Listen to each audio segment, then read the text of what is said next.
স্বাগত সবাইকে আমার চ্যানেল ইঞ্জিনিয়ারিং এডুকেশন এবং ড্রয়িংয়ে। আমি সৌগত রায় এবং আজকে আমরা উইং নাটের ছবি আঁকবো।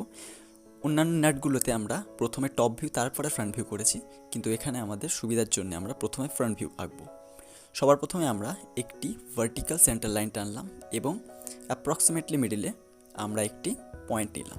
এই পয়েন্ট থেকে আমরা একটি হরাইজন্টাল লাইন টানছি এবং যেহেতু আমরা লেফট টপ কর্নারে ফিগারটা দেখতে পাচ্ছি যে নিচের লেন্থটা রয়েছে 2D, তাই দুদিকে আমরা 10-10 করে অর্থাৎ টোটাল 20 ডায়ামিটারের একটি লাইন টানলাম এবং এটিকে হাইলাইটেড করলাম।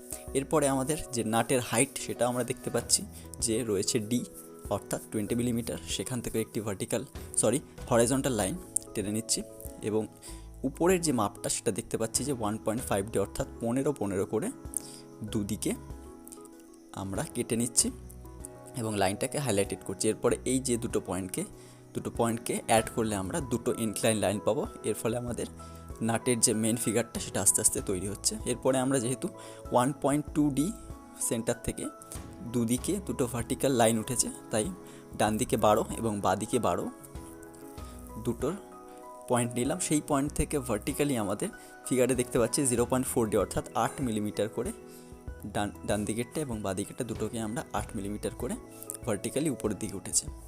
তাই এরপরে আমাদের এই লাইনটা থেকে ডান দিকে একদম টপ পয়েন্ট থেকে বাঁ দিকে এবং ডান দিকে দুটো হরাইজন্টাল লাইন বার করে দিলাম।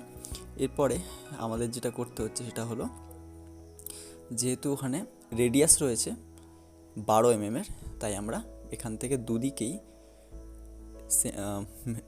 শীর্ষবিন্দু থেকে বাঁদিকে এবং ডান দিকে 12 রেডিয়াস নিয়ে এবং যে সেন্টার পয়েন্ট পেলাম সেখান থেকে এইভাবে আমরা দুদিকেই দুটো যে উইং নাটের যে উইংগুলো সেগুলো আমরা তৈরি করলাম। এবার উইংগুলোকে আমরা ডান দিকে একটু নামিয়ে দেবো যাতে এই যে পয়েন্টগুলো যখন অ্যাড করব তখন সেটা ঠিকঠাক মতো মিলে যায় এবং দেখতেও সুন্দর লাগে। তো এখানে আমাদের উইং দুটো হয়ে গেলে এবার দুটো সেন্টার লাইন, এই দুটো জায়গা থেকে দুটো সেন্টার লাইন টেনে দিচ্ছি। তো এটা আমাদের মোটামুটি ফ্রন্ট ভিউটা কমপ্লিট হবে। এরপরে আমাদের যে গ্রুভ রয়েছে যে সেগুলোকে আঁকার জন্য আমাদের মাঝখান থেকে দুটো 10-10 করে দুদিকে রেডিয়াস নিলাম এবং যে ইন্টারনাল থ্রেড রয়েছে সেটাকে জন্য দুদিকে 7.5 নিলাম।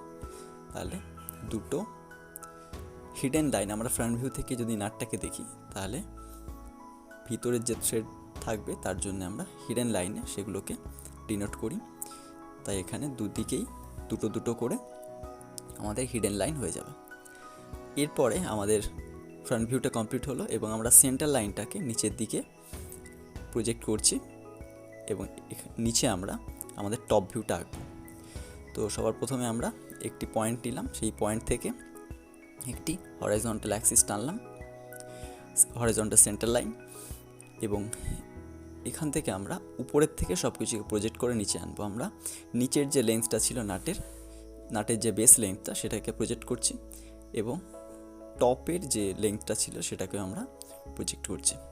এবং নাটটাকে যদি আমরা উপর থেকে দেখি তাহলে আমাদের দুটো সার্কেল দেখা যাবে, যেহেতু এটা সিলিন্ড্রিক্যাল শেপের মেইন যে বডিটা, তাই জন্যে। এরপরে আমরা প্রথমে যে উইংগুলো আছে সেই উইংগুলোর উপর থেকে আমাদের অনেকটা এরকম চ্যাপ্টাভাবে দেখা যাবে, তাই সেগুলোকে আমরা উইংগুলোকে আগে এঁকে নিচ্ছি এবং কতটা হবে সেটা আমরা উপর থেকে প্রজেকশন লাইন এনে সেই পর্যন্তই উইংগুলোকে তৈরি করছি এবং হাইলাইটেড করছি।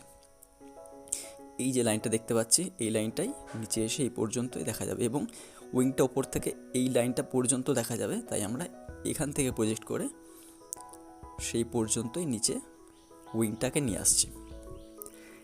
এরপরে আমরা এই যে নিচের এটা রয়েছে সেটাকে আমরা সেন্টার হিসাবে দেখা যাবে অর্থাৎ সার্কেল হিসাবে দেখা যাবে, তাই আমরা একটা বিগার সার্কেল এবং ভিতরের যে সার্কেলটা সেখানে এখান থেকে আমরা প্রজেক্ট করেছিলাম, তাই ইনার সার্কেল, এবং এই উইং দুটোর পোর্শনটা বাদ থাকবে। এরপরে আমাদের আরেকটা কাজ বাকি আছে যেটা হলো thread sign, internal thread sign এখানে। তো এখানে আমাদের কমপ্লিট হয়ে গেছে। আশা করি তোমাদের ভিডিওটি ভালো লেগেছে। অবশ্যই চ্যানেলটিকে সাবস্ক্রাইব করো। Thank you so much.